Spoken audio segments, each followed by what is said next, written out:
I can say I don't think I've ever been introduced with a live band before, so this is a first for me. I feel like I should have, taken a little selfie with the band and everything. Hi, everyone. Thanks for coming. Appreciate GMIC for the lovely introduction. Really fun show. It's always great to come and see the interesting things that are happening.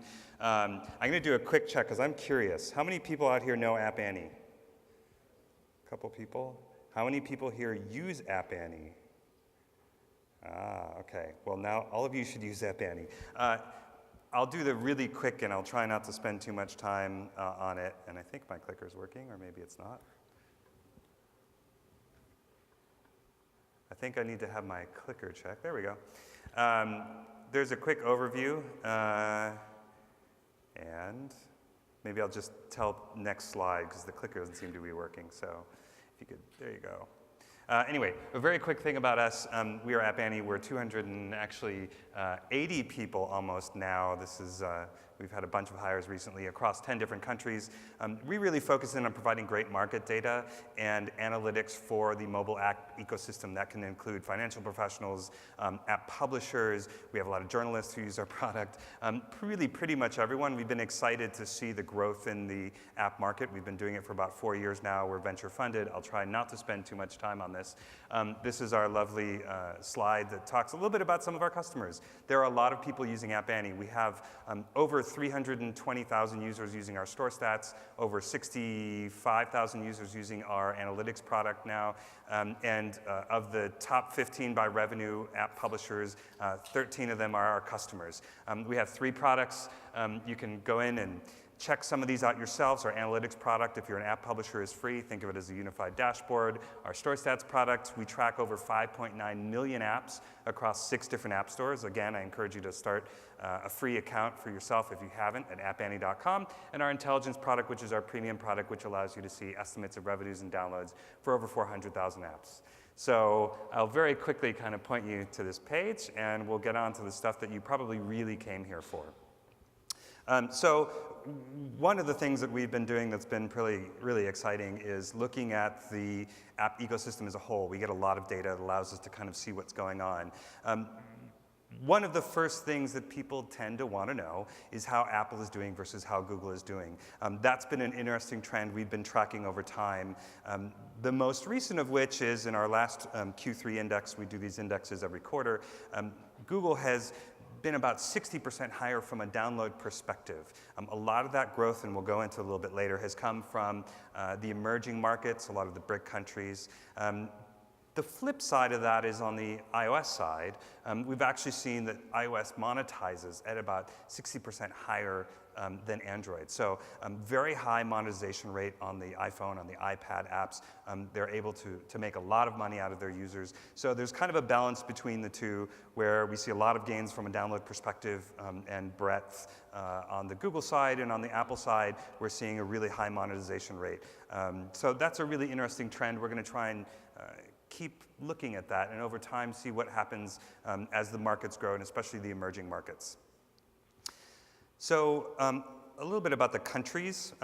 One of the things from the country perspective is that we don't see a whole lot of movements. On the app download side, we tend to see more movement on the app revenue side. But of course, United States and China really are the 2 big players from a download perspective. They're driving about 45% of the iOS apps and the down store. And so that's something to remember and to think about in terms of any type of localization strategy you might have, what markets you're going after. That doesn't mean that the emerging markets aren't interesting and that other things aren't happening. Brazil has been a real interesting one that we've been watching over time. From a download perspective, Brazil has really started to break out. They're the 3rd largest country, something that probably most people wouldn't have thought. So again, in that kind of emerging market category, Brazil is something to look at. Outside of that, Russia, India, these are some countries you are not going to be surprised to see up there. South Korea, Mexico, I think really kind of, and Turkey fall into that emerging market category as well. Of course, the thing to note there is that in the emerging markets, we do tend to see a higher download coming in from the Android side as opposed to the iOS side. From a revenue perspective, things look slightly different. US, Japan, and South Korea really drive the vast majority of revenues. The monetization rates in particular in South Korea and Japan are extremely high, and it's really exciting to see. They have a long-standing tradition of not just using feature phones, but now using smartphones and monetizing on them. There are some extremely strong players in the market, which you'll see later on as I talk about that. But Asia Pacific in general, I think, is really well represented in terms of what's going on here.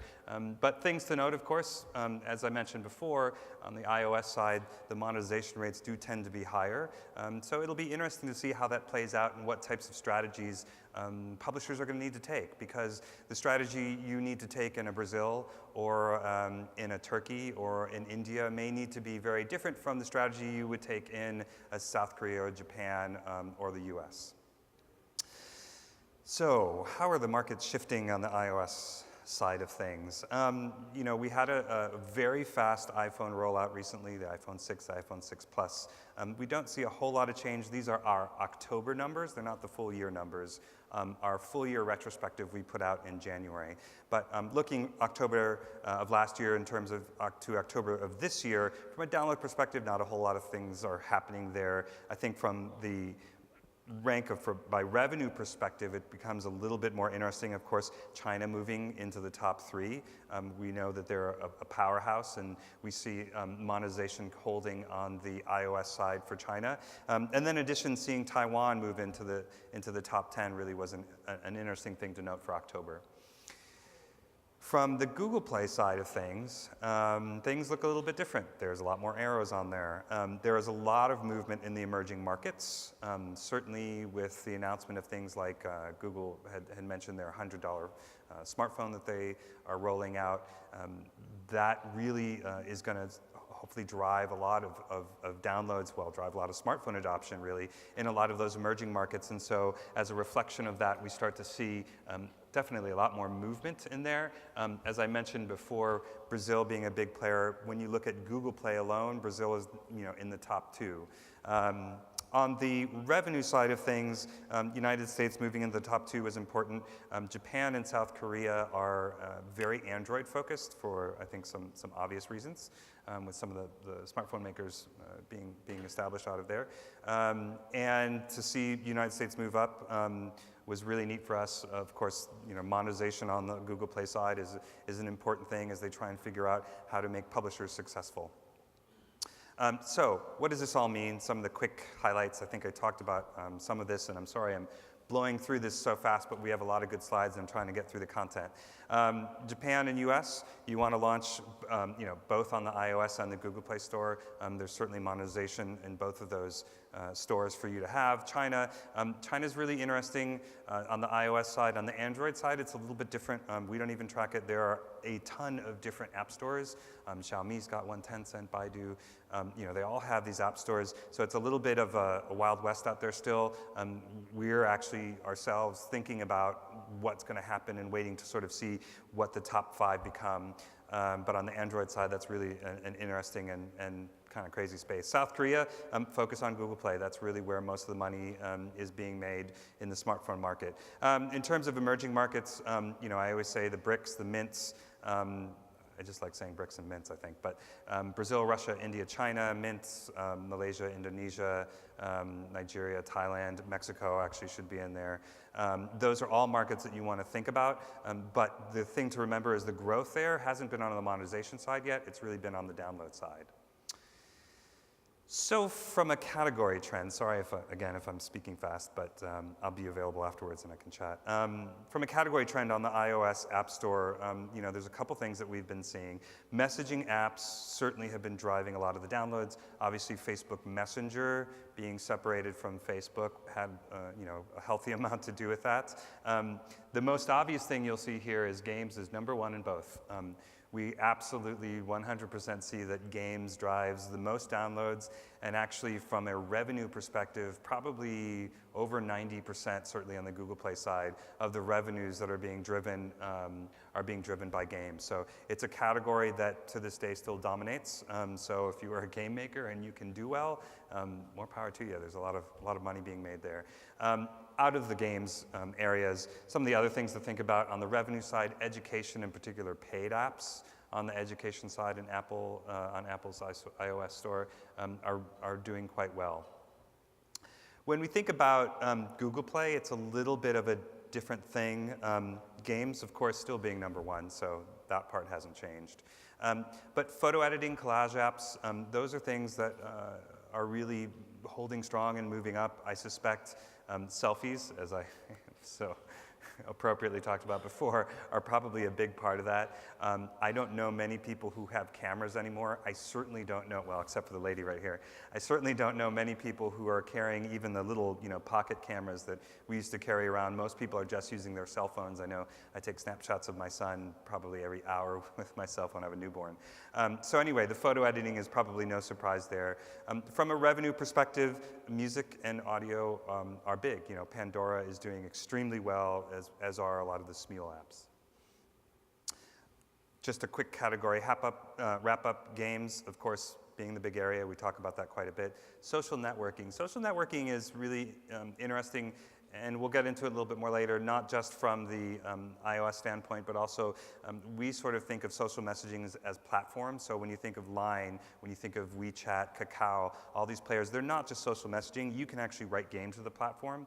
In fact, Candy Crush in South Korea, instead of going as an app on its own, created Candy Crush for Kakao because the social messaging platform was so strong and had such a big user base. That was what really made sense for them to do. So social messaging platforms are really important to think about, and they really are beyond just I'm texting and I'm calling people. Photography and music we talked about briefly. From a device trend standpoint, we look mainly at the iOS side. It's the easiest side for us because obviously iPads and iPhones are both made by Apple, whereas the Android market is really a lot more varied. 20% of the iOS app downloads, we're done from the iPad. And so that's something to note when you're putting together your strategy, and probably likely the reason why you don't see as many apps that are made specifically for the iPad, or they have multiple versions. A lot of people just do the iPhone version. Japan really had a very minimal iPad usage, so that's kind of interesting from the perspective of just understanding how the Japanese market works. The Japanese market is absolutely a different market. It's a very difficult market to get into. When you look at Japan separately, you'll see that the vast majority of folks in the top 10 are Japanese companies. From a revenue side, couple of interesting things. iPads really only had about 30% of the revenues that were being driven off of them. And of that 30%, the US drove nearly a third of that. So something to think about in terms of what your strategy would be if you are creating an iPhone app and you're thinking about whether you would want to go to iPad or not, and wondering, okay, well, which markets am I focusing on? If the US is your main market, that might be something to really think about. Our indexes. So this is what we're well known for. If you go to appannie.com and you click on the blog, every month we do a games and apps index, and then we have our quarterly indexes. We do joint reports with folks like IDC and IHS. This is what you will see in terms of our October. The games index is one of the ones that people follow quite a bit because obviously games is where most of the revenues and downloads are being generated, at least today. I think that's going to change. But some of the things that we see are a lot of the folks that we really know. Rovio, Gameloft, Zynga, these are all folks that are in the top. They don't tend to move. One of the things about the top 10 we certainly see is, aside from a breakout hit like a Flappy Birds, it usually is, I should say, some of the usual suspects. One of the things here that's interesting is that in Japan, for instance, a game, it's very common for a game to actually have TV ads. It's not something that we used to do very much in the US, although I think we see that changing. I know I was watching a lifestyle show the other day, and up popped a Zynga ad, and then later on I think I saw a King.com ad. So TV ads do help to drive growth, and certainly we've seen Machine Zone's Game of War spending a pretty big chunk on a global advertising campaign, and definitely affected their worldwide revenues, we think. Of course, you don't know for sure, but we suspect. On the Google Play side of things, Electronic Arts, not a big surprise. We see them pretty consistently in the top 10 there. FIFA has consistently been an extremely strong game. I often see guys in the office playing it, so I'm not super surprised when I see it on there. It is a fun game. EA does really well with it from a download perspective. You know, it's really up there. The obvious, in the way that games is often at the number one slot, we also often see Candy Crush Saga at the number one slot. So titles like Candy Crush, titles like Clash of Clans, these are folks that have pretty consistently been in the top 10, you know, over the last year plus in some cases. In terms of revenues, this is where I think it gets quite interesting. You will notice on this slide in particular, a lot of the folks here are from the Asian countries. We've got, of course, you know, Supercell, Gung Ho Online. Puzzles and Dragons has been dominating for a really long time. In October, it maintained its kind of top spot there. Japan really, again, I can't reiterate, monetizes extremely well, especially in the game space. That said, we don't see a lot of outsiders coming in, but APAC does actually bring in a lot of the revenues. And folks like Gung Ho Online, folks like you know, Supercell and Clash of Clans, you know, those are folks we see consistently in the top 10, as well as King.com, Candy Crush. The top companies. Again, I think I'll very quickly point out, but if you kind of look through here, we've got 3, 4, 5, 6 are all Japanese companies. Then you've got Tencent, you know, WeChat, which is extremely popular in China, not only as a social messaging tool, but as a platform, right? You can actually have games on WeChat. They sell emoticons. They have a link to a payment system in China. So Asia is very heavily represented from a revenue standpoint, but the top companies are no surprise. These are all folks that have been around for a really long time. They've got successful titles, and they continue to come out with them. And very quickly on the app side, so there will be no surprise to see that Facebook you know, dominates from a download perspective. They're still doing extremely well. And outside of Facebook, of course, the new iPhone arriving in China is what we saw drove a lot of the Apple products and the downloads from the Apple side of things. Then from a revenue here, you know, this is the one I always kind of laugh at because absolutely 100% outside of games, dating and social messaging are where all the money's you know, kind of coming in. So you know, we see Line consistently at number one. It's South Korea social messaging platform. Pandora is the one kind of Pandora and Spotify are the two that are slightly out of place. But you know, Zoosk, Badu, Grindr. Yes, Grindr is one of the top revenue ones. Match.com. These are all dating apps. And then, of course, even the games that are up there, Manga and Play, are line-based, so social messaging platform-based games. So those social messaging platforms, you know, Line, I would arguably put Skype as a social messaging platform because in many ways, really, that's what it is. And Line are really kind of dominant there. And then, you know, on Google Play, to be honest, you don't see an enormous difference except that we do see more of the utilities. So people are on the Android side are definitely downloading a lot more utilities, and that's what we sort of see here. And I'm going to try and wrap up because I see my little counter telling me that I don't have much time left. And then on the app side, from a revenue perspective, this is again consistent across platforms. We see the social messaging apps, we see Pandora, and then we see dating apps, and those are really kind of the big ones. On the Google Play side, of course, Viber, you know, that was acquired by Rakuten not long ago, is in our top 10, which is interesting. You've got Line, you've got Kakao Talk, you've got WhatsApp Messenger. So social messaging platforms, not necessarily something new, but they are a big player in there. And then there's some interesting things happening from a dating perspective. I said that and I realized it kind of came out funny. A dating app perspective. Tinder, of course, is going to start monetizing, and so it'll be interesting to see how IAC is doing with that. And then outside of games, who are the top companies? You know, I don't think anyone's going to be surprised, Facebook, Google, and Apple taking the top 3 in October. Baidu Cheetah Mobile, a lot of their utility apps are extremely popular, and a big reason why they're on there. Tencent, again, as I mentioned before, WeChat has an enormous install base. I think I can't remember what they had announced what their actual numbers were, but it's pretty massive. And then, of course, Line there, the other social messaging platform, except Japan-based.